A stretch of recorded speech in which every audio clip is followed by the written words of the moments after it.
Buenos días, buenas tardes, buenas noches, buena gente. Sed bienvenidos a Amantes del Saber. Esto es Radio Filosofía.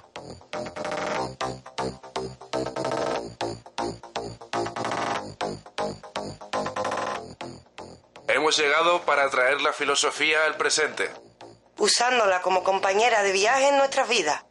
Hablaremos sobre todo y para todos. Somos Filosofía.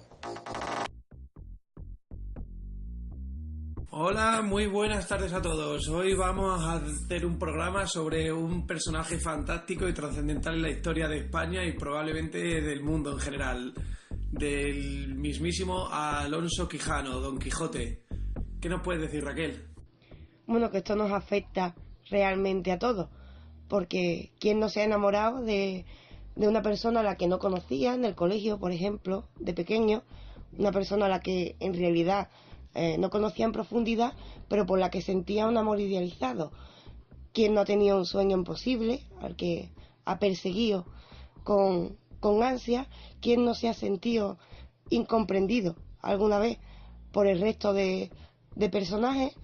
Pues eso es realmente Don Quijote. Don Quijote es un personaje único, pero al mismo tiempo somos todos. Creo que lo podemos pasar muy Obra bien cumbre. hablando de... Sí. Obra cumbre de la literatura española. Yo creo que sí, que nos podemos pasar un rato bastante divertido hablando de un personaje, el prototipo de personaje quijotesco, ¿no? Que tanto utilizamos siempre. ¿De dónde viene todo esto? El arquetipo de la dualidad. Sí, Eso. me gusta. Es más, Pues este bueno, mismo proyecto es un poco quijotesco. Intentar llevar la filosofía a la calle seguramente sea un proyecto incomprendido por mucha gente. Desde luego. Comprendido y respetado, esperemos. Entonces vayamos al uno de los temas centrales. ¿Qué le hace tan diferente de todo lo que se había escrito anteriormente? ¿Por qué es la primera novela moderna?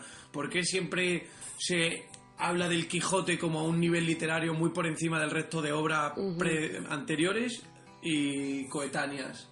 El Quijote es una obra especial por muchos motivos, pero principalmente es destacado, como has dicho, porque es la primera novela moderna. En ella aparecen muchos elementos que no estaban en las obras anteriores. Si nos fijamos en la literatura anterior, realmente el peso suele caer en la historia, digamos, en los hechos. En el Quijote hay un cambio muy importante para la literatura, y es que el peso, lo que nos engancha, digamos, para leer, caen los personajes, en lo bien retratados que están. Realmente antes, por ejemplo, si nos vamos a epopeyas antiguas como Odiseo, los personajes son fijos, son un arquetipo que no cambia, que viven una aventura, y la aventura es lo que nos mantiene enganchados a la lectura. Sí, como el Cid, por ejemplo, o Tirante de Blanc. Son novelas caballerescas y que lo que ellos vivan y cómo lo interpreten es lo que les está pasando a su alrededor. Sí, es una trama de circunstancias, como has dicho. Claro, llega el Quijote y pasa algo distinto. Pasa que los personajes están vivos, para empezar. El personaje no es todo el tiempo el mismo, todo lo contrario. En el mismo Quijote, pasa también en los demás, pero en él de una manera muy destacada, en el mismo Quijote se da una evolución impresionante. Empieza siendo Alonso el Bueno, sigue siendo un héroe, comienza a partir de cierto momento una decadencia y después termina siendo Alonso el Bueno de nuevo. Es decir, es un personaje vivo que nos mantiene enganchados, porque al variar él a medida que le pasan acontecimientos, el lector no sabe cómo va a reaccionar ese personaje. Entonces el peso de toda la obra cae tanto en Quijote como en Sancho como los demás, porque son impredecibles, porque varían, son muy realistas. Eso por una parte, y por otra parte tenemos un elemento impresionante en esta obra, y es que es una obra que se llamaría polifónica, es decir, los personajes están tan bien retratados y son tan reales que cada uno sería una ventana por la que mirar una misma historia. De hecho, un elemento que va a ser muy importante. Que de hecho en los personajes se ve que van modificando su carácter y aunque en el Quijote es la manera más evidente de verlo, es el personaje principal, en Sancho también, su fiel escudero, se puede apreciar esta modificación siempre del carácter del personaje. De hecho, es un poco impredecible cómo va a reaccionar el Quijote a cada encuentro, cuando ve unos presos, cuando ve a un rebaño de ovejas, cuando ve los molinos. Nunca está muy claro de por dónde te va a salir esa enajenación tan bella que él tiene. Claro, porque son reales. Al igual que nos pasaría a ninguno de nosotros. Nadie nos puede predecir totalmente. Aunque en cierto momento la psicología lo creía, esa parte de la psicología sabemos que ha fracasado. Nadie puede predecir a otra persona de una manera total. Y estos personajes son tan reales que es por ello por lo que les pasa. De hecho, Sancho tiene un peso muy grande en la obra, aunque nos parezca en principio un personaje, bueno, como secundario por su simpleza, pero secundario, sí. Claro, pero no es ni simple ni totalmente secundario. Sancho, como bien dice Marco, sufre una variación y además muy llamativa. Sancho se va haciendo cada vez más sofisticado. Parece como que se contagia del espíritu de Don Quijote. Sí, en la segunda parte muchas intervenciones de Sancho es verdad que son mucho más áulicas y elevadas de lo que te esperabas al principio, cuando era un campesino que solo sabía decir refranes. Sí. Porque es tan real que ha aprendido. Sí, va aprendiendo del Quijote. Sí. A mí lo que más me llama la atención de todo esto es que estamos hablando de los personajes como si efectivamente tuvieran una vida real. Y tenemos que darnos cuenta de que todo esto es gracias al impresionante cerebro que presentaba Miguel de Cervantes, que consigue hacer que personajes de ficción puedan realmente llegar a cobrar vida y puedan tener un carácter imprevisible. No conocí personalmente a Miguel de Cervantes, como es evidente, pero la cabeza que tenía que tener para entender distintas realidades de otros personajes, para inventarse la vida de alguien y poder hacer que esa vida vaya cambiando conforme a las circunstancias que se van desarrollando dentro de su obra, es un trabajo absolutamente impresionante. Algo que me parece muy bonito es la reflexión sobre cómo cambio yo según están cambiando mis circunstancias, porque Alonso no es el mismo Alonso cuando está en su casa, cuando decide partir, cuando le ordenan caballero. O sea, en las distintas situaciones que va atravesando ves que no es el mismo, que está cambiando. Y bueno, ya si hablamos de la ínsula y Sancho Panza y su relación con la ínsula, pues ni te cuento, que pasa de tener por única aspiración volver a ver a su mujer a querer gobernar una ínsula y vivir de la riqueza. Si eso no es cambiar, joder. Sí, pero y cabe una pregunta, preguntar... Raquel, Sí. Una pregunta que te quiero hacer. ¿Cómo es posible, porque a mí yo esto no lo consigo entender y tú has leído muchas más veces la obra, que un personaje, en mi opinión, tan español, tan castellano, tan de la España católica del Imperio, haya sido traducido a prácticamente todos los idiomas de la Tierra, haya sido el primer bestseller moderno, haya tenido una repercusión global en prácticamente todas las culturas, cuando, a mi juicio, de una persona que ha nacido y crecido en la península ibérica, es más de aquí que el jamón ibérico, ¿sabes? Bueno, el jamón ibérico también está en todas partes y es español, sabía decir. Pero aparte de ello, cabe preguntar dos cosas sobre lo que habéis dicho. Una, por ejemplo, recordemos lo que dice Unamuno, y es que, vale, Cervantes tiene una gran cabeza, pero parece que el personaje se le va de las manos. Es tan grande que parece que el personaje manda sobre Cervantes, que Cervantes no es totalmente consciente de lo que está creando. No es totalmente consciente. Empieza creando una persona con una aspiración. Bueno, una persona, he dicho persona y no persona. Atendamos a eso. Sí. Empieza creando un personaje con una aspiración, al fin y al cabo, un caballero andante haciendo una crítica social a la época en la que él vive. Es decir, en principio está haciendo una crítica a España. Hay una crítica a la sociedad española. ¿Por qué esto se va se nos va de madre, como se diría aquí? Porque seguramente no solo hay una crítica a la sociedad española, sino que está apuntando a factores humanos, y humanos somos todos. Aspiraciones tiene todo el mundo, amor tiene todo el mundo, locura en el fondo tiene todo el mundo. Es decir, está apuntando a factores mucho más importantes, aunque Cervantes crea que está haciendo un retrato caricaturesco de la sociedad española. Resulta que sin él mismo saberlo seguramente está apuntando a lo que llamamos en filosofía antropología, y está apuntando a lo que es realmente el ser humano. Al ser seguramente dentro de sí mismo. Claro, seguramente ese es el motivo de que no haya una persona difícil, y además sería muy triste que haya una persona que no le pase, que no empatice con el Quijote, De hecho, tengamos en cuenta que es un loco, aparentemente, de eso ya hablaremos, pero realmente es nuestro héroe. Es curioso. A mí me llama mucho la atención eso que dice de que el personaje se le fuera de las manos a Cervantes. A mí siempre me gusta creer en la genialidad del autor. Y a mí me gusta seguir pensando que Cervantes verdaderamente a Cervantes no se le fue el personaje de las manos, sino que Cervantes quiso representar verdaderamente toda esa evolución humana que un personaje, como decía, loco o no loco, loco o cuerdo, puede experimentar a lo largo de su vida, con la frase tan de Ortega y Gasset que decía Jorge de yo soy yo en mis circunstancias. Sí. Verdaderamente considero que él quiso hacer esa transformación dentro de su obra a través del Quijote, a través Eso de es algo Sancho. que no queda claro por varios motivos. Uno nunca es del todo consciente de las implicaciones de su obra.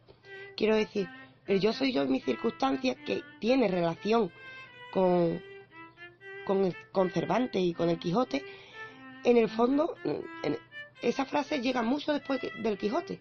Atendamos a eso. Nosotros lo estamos analizando desde una perspectiva mucho más cómoda.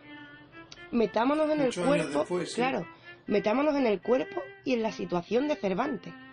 No existe el yo soy yo y mis circunstancias. No existe. Esa no existe reflexión, una visión mucho más claro, clasista y estática de lo que son las personas y el rol que tienes en la sociedad. Sí, existe sí. una sociedad burguesa en la que una España Incipiente, porque es más una España nobiliaria que muy burguesa. católica, muy idealista, y eso en el fondo es lo que él ridiculiza, o aparentemente ridiculiza, en el Quijote. Está haciendo un retrato de la sociedad española. La pregunta es, ¿él sabe hasta dónde llega el Quijote? A mí Unamuno, por ejemplo, nos dice que no. Unamuno, que lo mira igual que nosotros, de una perspectiva mucho más cómoda, nos dice que no, porque analiza el resto de las obras de Cervantes y esto no aparece. El yo soy yo y mis circunstancias es un evento único. Hablemos de otra obra de Cervantes, no aparece. Hay más obras, sí, pero el Quijote lo eclipsa todo. Lo eclipsa Sí, y todo. de hecho, Entonces yo cuesta matizarlo trabajo de creer que él sea totalmente consciente de ello. Cabría preguntar, realmente el Fausto, las implicaciones del Fausto, las implicaciones de las grandes obras, ¿los autores saben lo grandes que son? ¿O los hacemos grandes los lectores después? Los lectores complementamos la obra, le damos un sentido. Eso es una pregunta que nos daría para otro programa.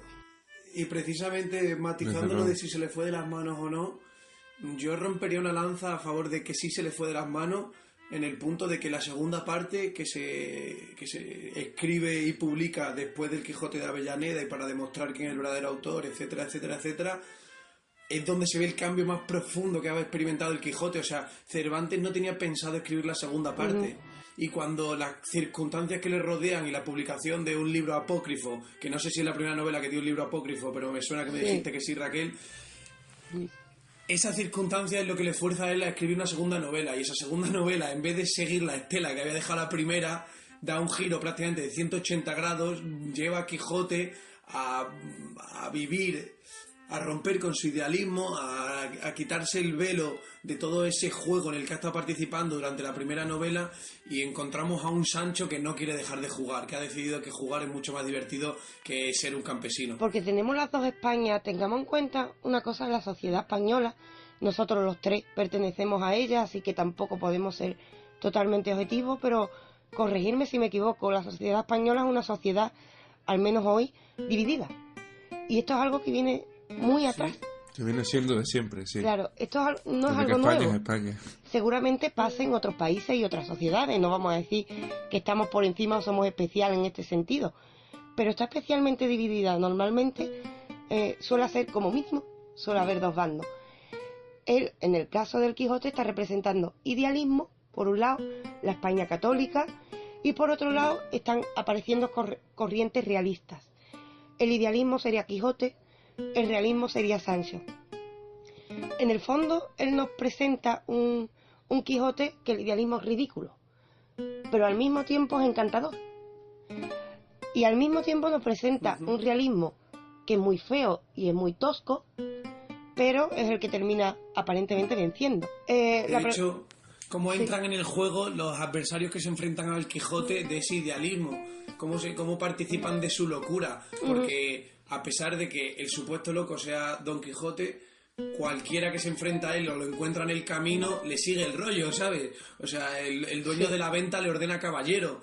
Todos juegan un poco a decir, pues sí es verdad que la vida ya la conocemos, vamos a seguirle el camino a Don Alonso, que tiene una vida más divertida. Sitio más divertido. Sí. A mí una cosa que me llama muchísimo la atención, estamos hablando de una España completamente dividida desde que prácticamente existe o se conoce como tal.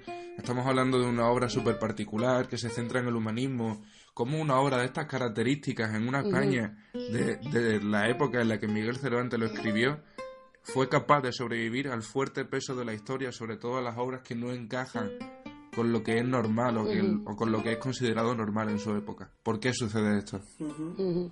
Sí, es una gran pregunta, sobre todo también cómo es posible que nos esté representando una época, aparentemente, y todavía empaticemos y creamos que España está reflejada ahí. España, y como ha dicho antes Jorge, también el mundo está ahí. No tenemos una respuesta concluyente sobre qué pasa con esto. En el Quijote hay magia, pero sobre todo, a mi juicio, yo diría que es que hay mucha verdad. Hay tanta verdad que es imposible quedar indiferente ante esto. Aunque veamos el enfrentamiento entre dos bandos, uno idealista, otro realista, la unión entre estos dos bandos, porque esta unión también se presenta, tengamos en cuenta que estos dos bandos, aunque enfrentados, son amigos, y estos dos bandos, aunque enfrentados al mismo tiempo, son ridículos. ¿Y de qué clase de verdad, perdona Raquel, de qué clase de verdad estamos hablando? ¿Qué clase de verdad se representa? Porque la verdad que vemos nosotros es bastante diferente a la que se veía cuando fue escrito el libro. ¿Qué clase de verdad está tan profundamente reflejada en el Quijote para que pueda sobrevivir? No ya solo desde el punto de vista humano, porque incluso la verdad humana en aquel momento tenía una forma distinta de entenderse. Yo creo que las pasiones, ¿no, Raquel? Es posible. ¿No es la manera que se representan todas las pasiones que les mueven a los dos? Hay muchos elementos. Sí, yo creo que esa es una clave. Y es que todo ser humano tiene sus pasiones, entonces empatizamos con los personajes. Además, si no empatizas con uno, y esto es lo llamativo, empatizas con otro. Si no eres idealista, eres realista. Si no, siempre te da una clave. Y eso es impresionante. Siempre con alguno vas a empatizar. Te tiene enganchado. Es inevitable. Pero hay más elementos. Hay más elementos llamativos. Uno, como bien ha dicho Marco, ahí está representado un factor humano. Y humanos, por suerte, seguimos siendo. ¿Sabes? Hay un factor que es el factor de las ilusiones, no solo las pasiones, sino aspiraciones, la incomprensión de cada cual. Hay un factor humano. Otro, hay un factor social. Hay un factor de crítica social que, aunque fuera de una época, es extensible a la hora. Y es el enfrentamiento absurdo en intentar ponerle la cuerda al que destaca o al que intenta hacer algo diferente, a intentar agarrarlo. Eso es muy importante. Pero después, a mi juicio, es que este tipo de obra tiene algo de magia que no llegamos a comprender totalmente por qué empatizamos con eso. Hay un elemento siempre que se nos escapa.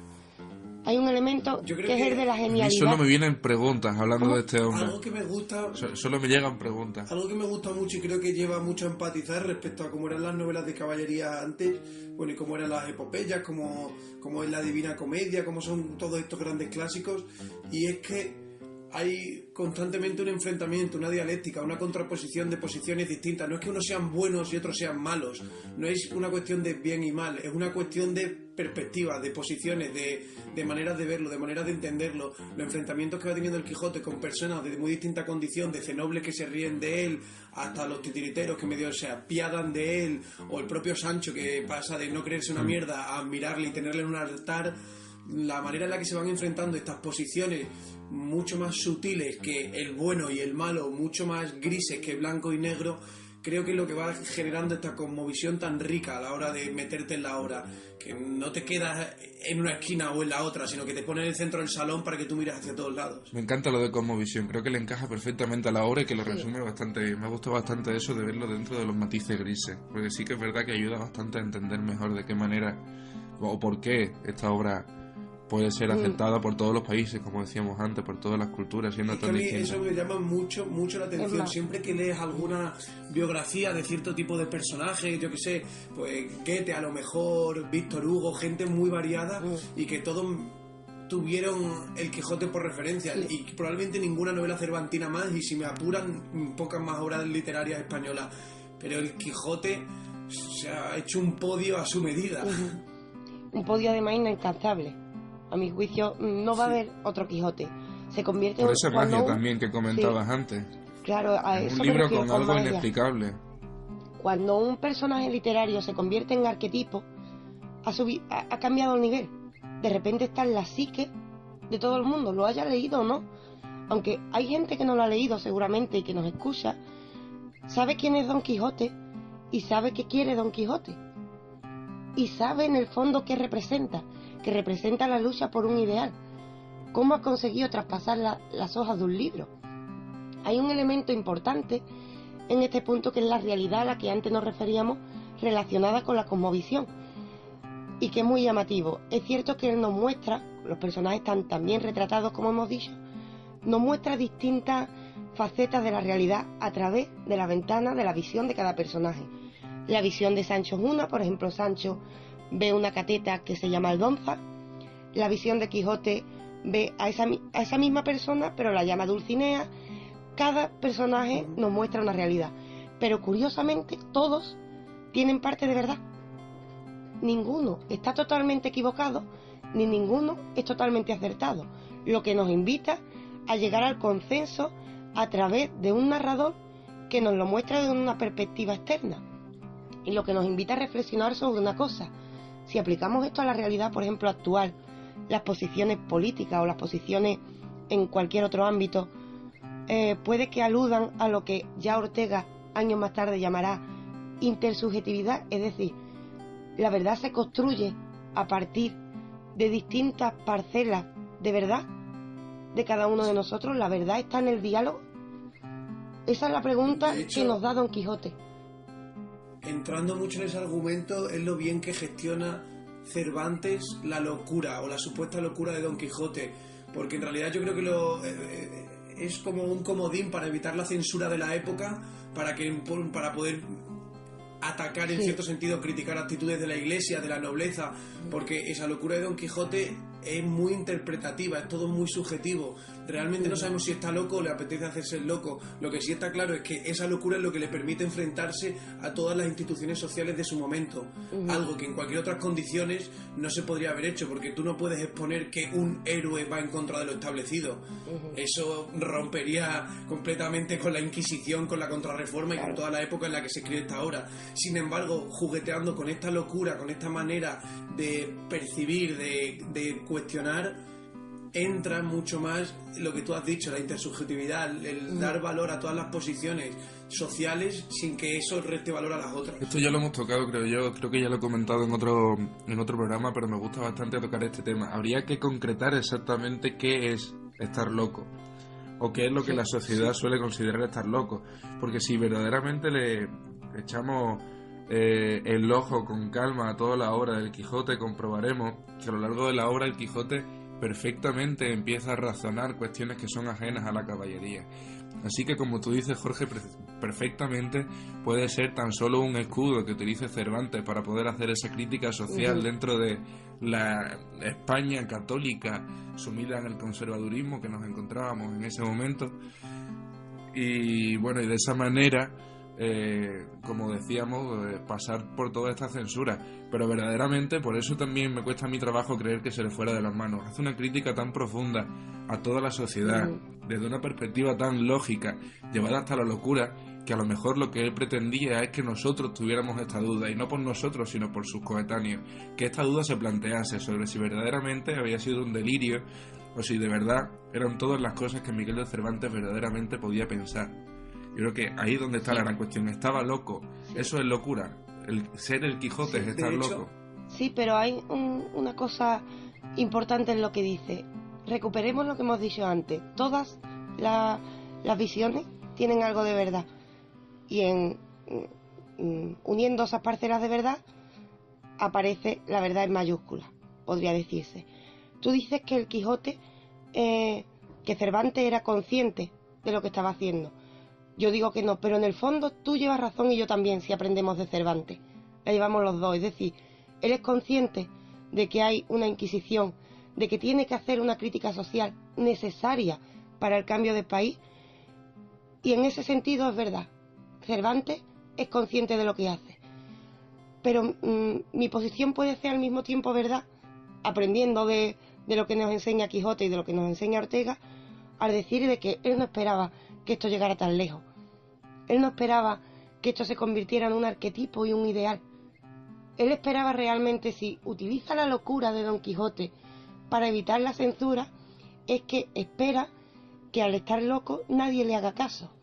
Y resulta de que en aquel momento eso ocurre, pero en el Quijote es un ejemplo. En este momento ocurre lo contrario. En este momento ocurre que la locura del Quijote nos invita a hacer locura. Por eso digo que tanto tú como yo, así como lo dice Ortega y como lo dice Quijote, puede que estemos en lo cierto. Es consciente en un aspecto, pero y en otro se le va de las manos. Fíjate, Raquel, una idea que se me viene ahora a la cabeza de qué intención tendría Cervantes de criticar y qué quería criticar, que no es casual en qué escenario se coloca el Quijote. Al Quijote se le coloca en el entorno rural de La Mancha, alejado de cualquier influencia del protestantismo, bajo la presión máxima de la Inquisición y de la Iglesia Católica, no en los entornos urbanos de aquella época, como podían ser Sevilla, Valladolid, Valencia, donde había mucho más protestantismo, donde había cierto luteranismo, a pesar de que se le perseguía, fueron focos en aquella época. No, Quijote se enfrenta a la España más rancia posible, la de los campos de la Mancha, la de los labriegos y los hidalgos, la de la alta nobleza que posee las tierras y no quiere hacer nada más por mejorar la posición de sus vasallos. No es un urbanita, es todo lo contrario, es un hombre puro de la tierra. Creo que ahí entra muy bien lo que quiere criticar don Miguel de Cervantes. La que necesita despertar. La que necesita despertar. Va a la España que necesita despertar. Preciosa frase. Va al lugar... Sí, va a esa España, la misma España de ahora, en el fondo, ¿eh? No nos creamos tan lejanos de esto. Seguimos enfrentados. Sí. Seguimos enfrentados, eso es un hecho. Que pueda haber motivos desde un lado o desde otro, eso sería otro tema. Eso sería otro tema que nos daría seguramente problemas. Pero España sigue siendo un país enfrentado y un país que no se habla. Un país, cuando el Quijote invita a todo lo contrario. Por no intentar entender el Quijote, atendamos al final que tiene. Atendamos al final. En lugar de comprenderle y dejar que alcance sus ideales, el Quijote prácticamente los demás entran en su juego, pero para destruirle. ¿Qué hubiera sido lo ideal, eso o mantener la amistad entre dos posturas enfrentadas como Sancho y Quijote? Esa es la imagen que se nos ha quedado. Esa es la imagen que queremos. La de Sancho y Quijote, aunque diferente, unidos. La de el campesino humilde y la de una persona más bien formada, unidos en una misma aventura. Volviendo a lo mismo. Esa es la España que él invita, pero que no ocurre nunca, que nunca ha ocurrido. Volviendo a lo mismo, y perdonadme porque insista tanto en la locura, pero es uno de mis temas favoritos. A lo mejor tengo un toque de locura. Afortunado, entonces. Precisamente esto que hablamos de que las dos Españas enfrentadas se acaben reuniendo a muchísimos españoles o en muchísimos países en los que esto pase, parecerá una locura. Y seguramente es lo más cuerdo que pueda pasar en una sociedad. Sí. El que la gente se acabe reuniendo. Esta misma locura que encontramos en el Quijote con Sancho y con la figura de don Alonso Quijano, es la locura más absoluta que podía ocurrir en la sociedad en ese momento. Y el que ahora planteemos que las dos Españas se unan, insisto, puede parecer una locura y sin embargo es lo más cuerdo que nos pueda pasar ahora mismo. Y el Quijote y el Quijote es un ejemplo para ello. El Quijote, aunque parezca algo lejano, atiende muy bien a la locura, y no es que estés obsesionado con la locura, es que esta es la clave del Quijote. De hecho, la gente, hay incluso estudios psiquiátricos y lo hemos comentado en alguna ocasión entre nosotros, nadie sabe si está loco. Nadie lo sabe si está loco o finge una locura. Existe, o está loco, o finge una locura, o simplemente es incomprendido.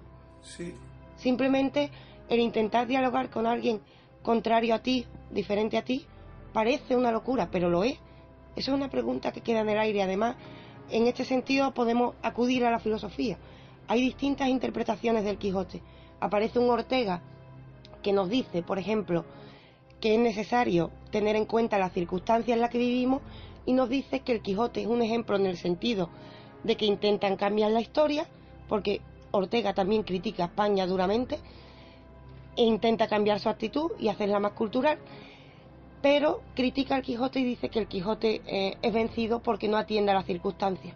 Y aparece un Unamuno que dice todo lo contrario, que nos dicen que al Quijote nos lo arrebatan, que nos dicen recuperemos a Don Quijote para esto mismo que estamos diciendo ahora, que nos invita a recuperar. De hecho tiene escritos en lo que nos dice vayamos a recuperar la tumba de Don Quijote y vamos a luchar de una vez contra esta locura. Atendamos a la época en la que Unamuno nos dice esto, el mismo Unamuno que se enfrenta al fascismo arriesgando su vida. Es decir, el mismo Unamuno que está viendo una España enfrentada que el Quijote aún no ha curado porque matamos al Quijote. Hoy en día, por suerte, nosotros lo que intentamos también en el fondo es recuperar este mismo espíritu de ¿por qué no hablarlo? ¿Por qué no entender que el otro puede tener su parte de verdad al mismo tiempo que no invalida la nuestra, e intentar llegar a acuerdos? Esto es lo que nos invita el Quijote, y si vemos su final es producto de su locura o es producto de no querer el diálogo por la otra parte, de no dejarle ser caballero andante. Recordemos a los que nos escuchan que el Quijote es prácticamente víctima de una mentira. El Quijote muere porque le dicen por una parte que Dulcinea está embrujada, y porque personas que están aparentemente cuerdas entran en su juego y luchan con él en una batalla. Le vencen dentro de su propio juego, entran en su propio juego y le vencen, pero a través de la mentira. ¿Queremos mentira o queremos verdad? De hecho, ahí está la clave. ¿Queremos ese final? La dosis de verdad que tenía el Quijote a su lado durante el viaje que desarrolla Sancho Panza, esta verdad se acaba distorsionando, se acaba dejando embuir por ese idealismo que contagia el Quijote, y al final no eres capaz de ver un referente claro de qué es la verdad, qué es la realidad. En la segunda parte del Quijote... Sí, pero la pregunta en este sentido también sería, él está criticando Cervantes, como bien ha señalado antes Marco, critica el idealismo y hace una crítica de la que es consciente por una parte. No está criticando el idealismo, pero al mismo tiempo ese idealismo es el que nos enamora en la obra. Atendamos a eso. ¿Es realmente lo que nos quiere decir es que no veamos ese idealismo y atendamos a la realidad? ¿O nos está diciendo cojamos ese idealismo y hagamos un buen uso de él? Esa sería una pregunta que realmente, al menos por mi parte como lectora, no tengo respuesta. Pero a mí me has dejado callado. Claro, yo misma no tengo respuesta a mi pregunta. Pero tenemos un rechazo al idealismo, o como dice Unamuno, no es un rechazo al idealismo, sino el final de Don Quijote nos señala, cuidado, no renunciemos a ese idealismo, cuidado, no renunciemos a él. Ortega nos diría que todo lo contrario, que ese idealismo nos está señalando que es importante no atender a él porque nos lleva a la locura. Unamuno nos diría, cuidado, atendamos a él, no nos olvidemos, no nos quedemos en lo mundano, en lo simple, porque lo mundano y lo simple es lo que terminó con esta historia a través de una mentira. Si atendemos a la sociedad española actual o a la sociedad en general actual, queremos solucionar nuestros problemas a través de una mentira que ponga un parche a esos problemas pero no los solucione, que eso es lo que pasa en Don Quijote. ¿O queremos coger ese idealismo con las manos y hacer una sociedad nueva? Ahí está la pregunta que nos plantea Don Quijote, para la que no creo que ni siquiera Cervantes tenga respuesta. De hecho, ¿cuál cree que de los dos, del increíble dúo, es más alter ego de Cervantes? ¿Don Quijote o Sancho?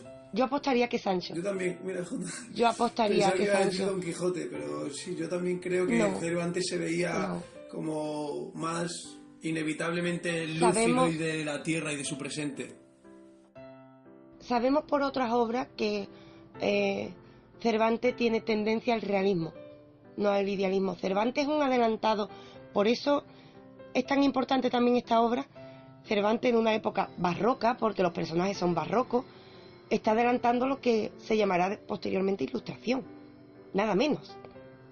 Y está adelantando, además, siendo españoles duele un poco decirlo, pero la Ilustración en España llega a duras penas y de una manera bastante tristona. No atendemos, claro, no atendemos. Más pena que gloria, ¿verdad? Sí, no atendemos mucho a la cultura. Y él es el paréntesis que nos asoma a un mundo realmente que necesita atender a cuestiones intelectuales. Ese realismo, aunque parezca paradójico, no está hecho a través de la intelectual, está hecho a través de Sancho. Y seguramente empatiza mucho más con Sancho. El idealismo de Don Quijote parece que es más la locura del catolicismo español. Parece más eso. Sí. Pero atendamos a la segunda parte. Cuando vemos que empatizamos con ese Quijote, nos dice, ese idealismo es rechazable en un sentido extremo, pero ojo, también es entrañable y podemos aprender de él. No lo matemos del todo, transformémoslo. Esa sería, a mi juicio... Es algo verdaderamente útil, ¿no? Sí, es algo útil. ¿Se puede vivir sin ideales? ¿Sin sueños? ¿Se debe vivir sin ideales, sin sueños? Porque poder seguro que se puede. Y tal y como están las tecnologías y la capacidad de distracción humana, poder se puede. Yo estoy convencido de que hay gente que ve más de 70 horas de televisión cada 4 días. Pero debemos... Sí. Eso verdaderamente sería salirnos de lo que es ser humano. Y si lo que queremos es no dejar de ser humanos nunca, desde luego nunca podemos dejar de ser idealistas y de tener sueños y ambiciones que acaben completando nuestra vida, al fin y al cabo. Nosotros, que todavía tenemos muchos años por vivir, si Dios quiere, yo no puedo imaginarme cómo sería mi vida si no tuviera un sueño, un ideal que acabar cumpliendo, realizando al cabo de mi vida. O sea, mi vida perdería un proyecto, mi vida perdería todo el sentido. Es que el Quijote, ¿cómo aparece Don Quijote? ¿En qué se convierte la vida sin eso?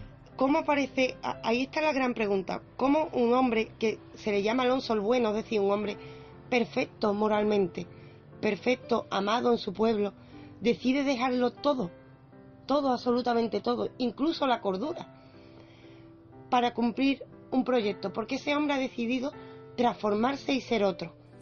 Eso es lo que nos dice Don Quijote. A cada uno de los que nos escuchan les invitaría a intentar eso.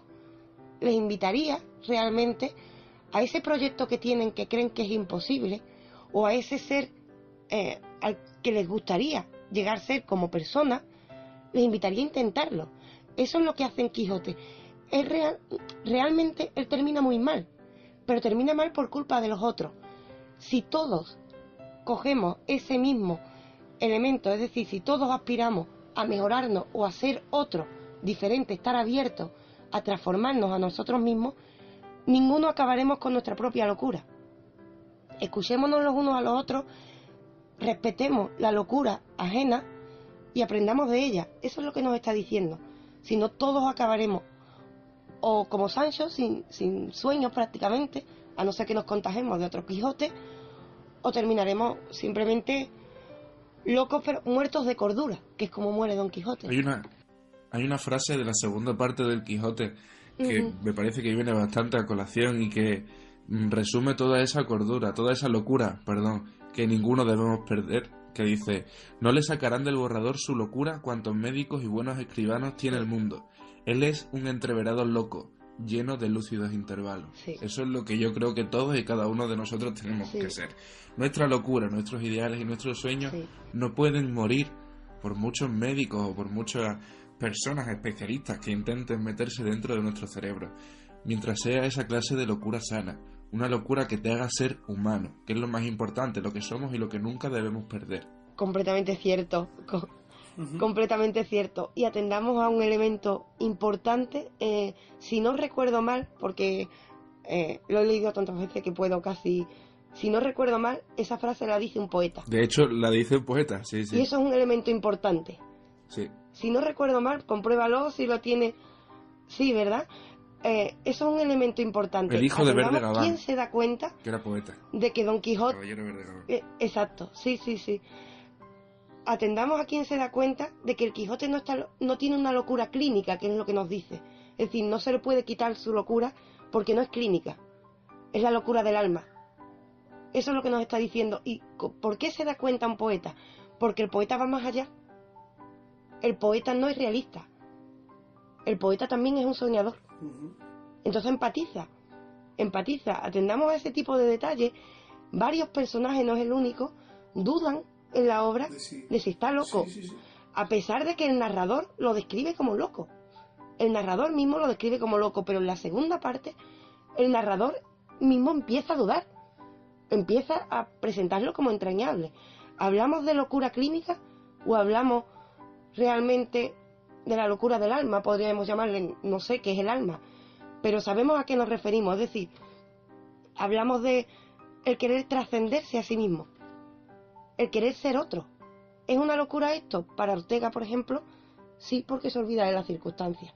Para Unamuno, completamente necesario. Es autenticidad. Esto sería un tema que si le apetece, si os apetece, podríamos tocar perfectamente el enfrentamiento de las visiones de Ortega y Unamuno. Porque el enfrentamiento... Sería un auténtico placer. Estoy seguro de que tú también lo disfrutarías muchísimo. El enfrentamiento es absoluto y además tendamos a un detalle muy gracioso. Los dos son españoles y el Quijote se supone que es el símbolo de España y que habla de España. Pues dos españoles vuelven a presentarnos una visión enfrentada, vuelven a presentarnos un Quijote y un Sancho que no se ponen de acuerdo sobre Quijote y Sancho. Es decir, claramente Cervantes lleva la razón. Estamos enfrentados. Pero es que yo creo que ni el mismo Cervantes se pone de acuerdo en torno a quién es don Alonso Quijano. En la primera parte, la comedia y el humor se basan en las locuras de Don Quijote y cómo estas locuras nos hacen reírnos de él, aunque no te puedas reír de prácticamente un héroe moderno. Sí, la comedia se basa en su locura y sin embargo en la segunda parte su grandeza, su bondad, su honor, su entrega al honor se basa también en esa misma locura. Lo que primero le humilla, luego le dignifica.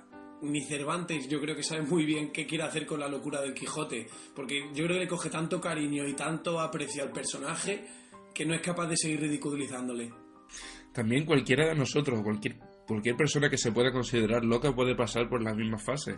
La misma locura que te puede hacer sentirte humillado delante de algunas personas por exponer ciertas ideas o por tener ciertos sueños, esa misma locura, como decía, puede ser la que te acabe llevando a realizar esos sueños o a conseguir la clase de vida con la que tú siempre habías soñado y por la que se te había llamado loco. En el momento en el que alcances ese ideal del que estábamos hablando antes, dejarás de ser un loco para ser la persona más cuerda del mundo. Así que esas fases de locura, en realidad, sobre todo en el momento en el que te expones a la sociedad, con tu locura abierta al resto de la sociedad, se pueden dar, yo creo que en cualquier persona que no encaje por norma general. De hecho, sí, como ahora viene muy bien la famosa frase de Nietzsche, no recuerdo muy bien cómo era exactamente, pero es que los que estaban bailando fueron llamados locos por los que no podían escuchar la música. Exacto. Cada uno en su vida tiene una sintonía, tiene una filarmónica dentro de la cocorotera y esa filarmónica los demás no la ven, pero a ti te impulsa, te hace bailar, te lleva de un lado a otro, mueve tus inquietudes y tus anhelos. Eso que los demás no escuchan y no pueden entender, lo que a ti te hace ser tú, la autenticidad que Unamuno yo creo que veía en el Quijote. Quijote no está para nada equivocado, está siendo tan fiel a sí mismo que los demás no son ni capaces de seguirle el ritmo. Ole por el Quijote. Ole por los que bailan. Ole por los que bailan. Seguramente la mayoría de los que nos escuchan dedicarle un tiempo a este tema, pero sí es cierto que esto se repite en la historia y de hecho especialmente, ya que el Quijote está en español, especialmente en España. En España nos hemos meado encima de un cuadro de Goya. Hablemos claramente.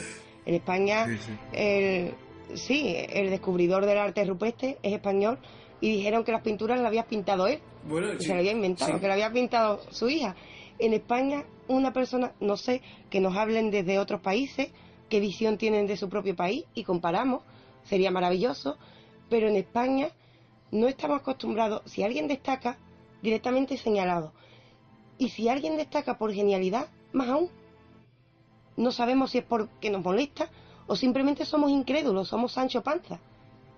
Somos muy Sancho Panza, esa es la pregunta. ¿Debemos ser más Quijote y no aspirar a que llegue alguien que sea Don Quijote y que llegue desde fuera? No, esa es la pregunta. España sigue siendo muy así. Sigue siendo muy así. Seguramente esto pasa en más lugares. En cuanto alguien intenta hacer algo diferente, toca señalarte. Pero es cierto que siendo fiel a sí mismo, a pesar de que aparentemente este hombre es vencido, cabe señalar dos cosas. Una, es vencido porque entran en su propio juego, de otra forma no pueden con él. Y otra, y muy importante, es vencido y no. Hoy hablamos del Quijote. Ninguno de los otros personajes ha quedado como arquetipo. Ninguno. Ni siquiera Sancho. Sancho llama la atención, sí, pero llama la atención porque es lo opuesto. Realmente el que ha quedado como arquetipo y casi como ideal es él. Entonces realmente no está mal cuando Unamuno nos invita, y nos invita de una manera, quiere una batalla, él invita metafóricamente a una batalla, a recuperar el sepulcro de Don Quijote. Dice, recuperemos ese sepulcro y vamos a traer el idealismo, porque tanto realismo y tanto apego a lo material nos aleja de nuestra humanidad. Esto está muy relacionado con lo que hacemos hoy en día. Estamos muy pegados a lo material. Yo creo que ¿Qué pasa con el factor humano? Esta búsqueda de Unamuno que promete de la tumba de Don Quijote entra muy bien con el pensamiento de un prácticamente contemporáneo de Unamuno, un poquito más viejo, si no me equivoco, don Ramón del Valle Inclán, y la cita de Luces de Bohemia de: en España el mérito no se premia el robar y ser sinvergüenza. En España se premia todo lo malo. Y esto lo voy a relacionar con lo que le pasó al mismo Cervantes. Una anécdota tristemente famosa, y sobre todo en Francia, que tanto cariño nos tienen allí, es que el rey de Francia, creo que Luis XIV o Luis XIV, creo, si no recuerdo mal, bueno, no estoy muy seguro de qué rey, ante las noticias de este libro que ya se ha traducido al francés y de que el autor sigue aún vivo en Madrid, le pide a su embajador en Madrid que vaya a conocerle de primera mano y que le pregunte cómo lo ha hecho, en fin, quiere saber quién ha ideado toda esta cosmovisión de la que estábamos hablando antes. Y es triste la carta que le envía el embajador al rey. De hecho, esa carta la podéis encontrar en Google, en la que le dice qué clase de país será España, qué triste madre es que a uno de sus hijos más prominentes le tiene abandonado, ciego y viejo, en una casa de mala muerte en Madrid, mantenido por sus hermanas. Porque quiero hacer un inciso en la figura de Cervantes. Cervantes nunca tuvo un duro. Cervantes lo pasó realmente mal económicamente. Primero por el dinero que debía de cuando pagaron su rescate de Argel. Segundo, porque en aquella época la edición y los derechos de autor no existían. Por mucho que el Quijote fuera un bestseller, no llegó a nada. Hasta el punto de que sus hermanas, él vivía con sus hermanas, y sus hermanas se prostituían para mantener a Cervantes. Vivir en esa situación de ver cómo tus hermanas se están prostituyendo para salir adelante la familia, creo que dice muy poco a favor de esa España en la que solo se premia lo malo, como decía Valle Inclán. Precisamente dice mucho, pero solo malo de España. Deberíamos ver dónde está la locura. Preguntar si lo que ahora llaman marca España es esto. Cabría preguntarnos tristemente. Y cabría invitar, si tenemos oyentes españoles, invitar a luchar por lo contrario. Es decir, no estamos diciendo tiremos a España a la basura. Tampoco se trata de eso. Se trata de recuperar la tumba. Tampoco nos dice eso. Claro, se trata de vamos a salvarnos. Vamos a por la tumba de Don Quijote. Vamos a salvarnos. Que todo lo que hacemos va en contra de nosotros. Que si nosotros somos Don Quijote, vamos a terminar como él. Pues vamos a cambiar ese mismo elemento, vamos a dialogar tal y como se nos invita en la intersubjetividad de Ortega, que viene inspirada por esta misma obra. Vamos a recuperar todos estos elementos que hemos dicho antes, ¿sabes? Vamos a coger el empuje de Unamuno, la capacidad de diálogo de Ortega, vamos a coger el idealismo de Quijote, pero sin olvidar el elemento realista de Sancho. Vamos a coger ese elemento y vamos a curarnos. Vamos a curarnos porque esto viene desde el barroco, como poco. Bueno, chicos, yo creo que llegados hasta este punto, después de todo el impulso que le hemos dado ya al Quijote y de discutir sobre su locura, su cordura, de hablar sobre Cervantes, Ortega y Gasset, Unamuno, todo el repaso que hemos hecho, que esperemos que haya sido del agrado de todos nuestros oyentes, va siendo el momento de despedirnos. ¿Qué os parece? ¿Habéis disfrutado o qué? Sí. Me Pues, parece bien, yo he disfrutado mucho y solo querría comentar que esto es un programa de debate y discusión intersubjetiva a la Ortega, como dice mi compañera Raquel, y que aquel que quiera proponer un tema, matizar algo, dar su versión, por supuesto lo puede hacer en los comentarios, dirigiendo un mensaje a la página o por el medio que considere oportuno. Las señales de humo no las entendemos, pero si hace falta las aprendemos. yo invito a una cosa ya para irnos, ya que sabéis que me apasiona este tema, y es que si hay Quijotes escuchándonos, o si hay alguien que duda sobre si conviene ser Don Quijote, le voy a leer las palabras de Unamuno, ¿vale? Y voy a imaginar que ahí escuchándonos hay una legión, y hay una legión que está dormida pero tiene ese espíritu dentro, ¿vale? ¿No crees, mi amigo, que hay por ahí algunas almas solitarias a las que el corazón les pide alguna barbaridad, algo de que revienten? Ve pues, a ver si logras juntarlas y formar un escuadrón con ellas, y ponerlas todas en marcha, porque yo iré con ellos y tras de ti, a rescatar el sepulcro de Don Quijote, que gracias a Dios no sabemos dónde está. Ya nos lo dirá la estrella refulgente y sonora. Vamos a recoger estas palabras, vamos a rescatar a Don Quijote y vamos a dejar la simpleza. Eso es lo que invitaría yo a los oyentes que nos están escuchando. Que incluso que discutan con nosotros, que nos pongan comentarios y discutan con nosotros, pero sobre todo que tengan en cuenta la visión ajena y que no tengan miedo a estar un poco locos. De hecho, seamos locos. Sí. Pues nada, familia. Locos empáticos, pero muy locos. Ahí está. Locos empáticos, Sí. locos, sí. Pues así nos despedimos. Ha sido un placer estar con todos vosotros en esta mesa redonda en torno a grandes figuras quijotescas de España. Saludos. Un saludo. Un saludo, familia.